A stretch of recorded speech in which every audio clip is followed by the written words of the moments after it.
யாழ்ப்பாண பல்கலைக்கழகத்தில் இடம்பெறுவதாக கூறப்படும் பகடிவதைகள் தொடர்பில் ஸ்ரீலங்கா குற்றப்புலனாய்வு திணைக்களத்தால் நேரடியாக விசாரணைகள் இடம்பெற்று வருகின்றன.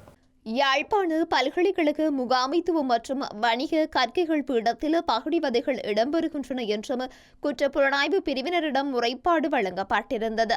இந்த முறைப்பாடுகள் தொடர்பில் யாழ்ப்பாண பல்கலைக்கழக மட்டத்தில் விசாரணைகளை முன்னெடுத்து அறிக்கை தருமாறு பல்கலைக்கழக நிர்வாகத்திடம் ஸ்ரீலங்கா குற்றப்புலனாய்வு திணைக்களம் கோரியிருந்தது. எனினும் பல்கலைக்கழக நிர்வாகம் பதில் எதையும் வழங்காத நிலையில் ஸ்ரீலங்கா குற்றப்புலனாய்வு திணைக்களத்தால் நேரடி விசாரணை தற்போது ஆரம்பிக்கப்பட்டது.